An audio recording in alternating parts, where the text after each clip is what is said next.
$20,000, two assets, same price. I already own one of them. I'm still deciding on the other. Let me show you why that decision is harder than it looks. I'm going to run both through the same framework I use for every asset I consider. 6 rounds, same filters, same standards. No special treatment for the one that looks more like a real investment. Because in my experience, the asset that looks most serious is often the one that deserves the most scrutiny. The scoreboard starts now. Round 1, entry cost and accessibility.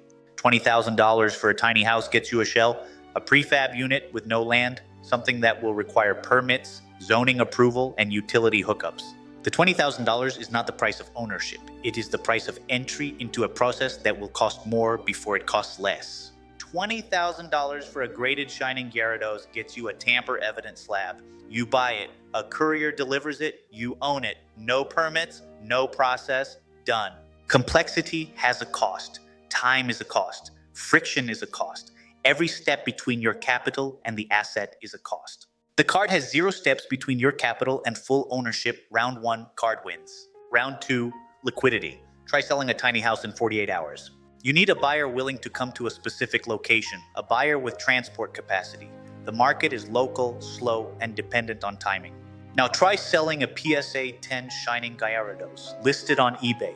You will have offers within hours. The buyer is anywhere in the world. The market operates 24 hours a day. Liquidity is what separates an asset from a liability in the moment you need to move. The card is liquid. The tiny house is not.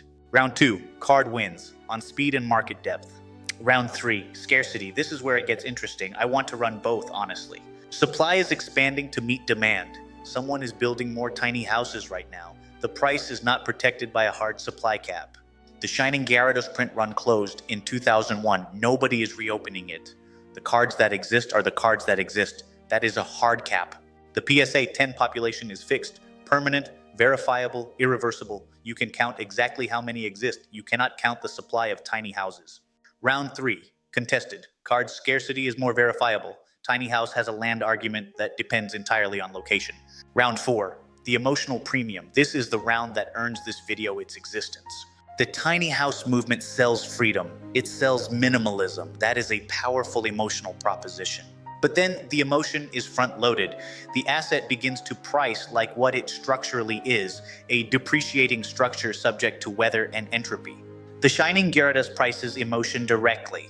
It is expensive because of what it meant to the generation that opened packs in 2001. That generation is not getting poorer. The tiny house sells emotion once. The card sells the same emotion to every buyer after you. The emotional premium does not expire. It compounds. Round 4, card wins on durability of emotional demand.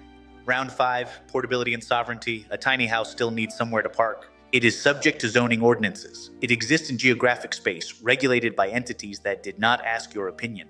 A PSA slab fits in a safe. It crosses borders without declaration. It exists completely outside the banking system. It cannot be condemned or rezoned. However, a tiny house can generate rental income. It solves a real physical need that a card cannot. You cannot sleep in a PSA slab. Round 5, split card wins on sovereignty, tiny house wins on utility, both points count. Round 6, historical performance, Shining Gyarados has shown consistent appreciation. Low mainstream awareness with high collector demand is exactly the profile you want before a category broadens. The tiny house has an income angle that I have not fully modeled. A cash-flowing tiny house generates yield, and yield changes the math. Round 6, card leads on appreciation data, tiny house income argument still under analysis. Let me read the scoreboard. Entry, card wins. Liquidity, card wins. Scarcity, contested. Emotion, card wins. Portability, split. Performance, card leads. If you are looking for a clean verdict, I don't have one, because the framework doesn't produce one here. The card is the better asset on the variables I can currently measure. The tiny house has one variable, income, that could change everything. I own the card. I'm still studying the house. That is not indecision. That is the framework working. You don't make a $20,000 decision on variables you haven't modeled yet. Most people approach $20,000 with a feeling. A house feels serious, a card feels absurd, and they stop there. They never run both through the same filters. I ran both through the system. The system produced a result that surprised even me. Not because the card is obviously better, because the house is not obviously better either. The scoreboard is complete. What you do with it is yours. Subscribe. Next, we go deeper into the alternative asset layer.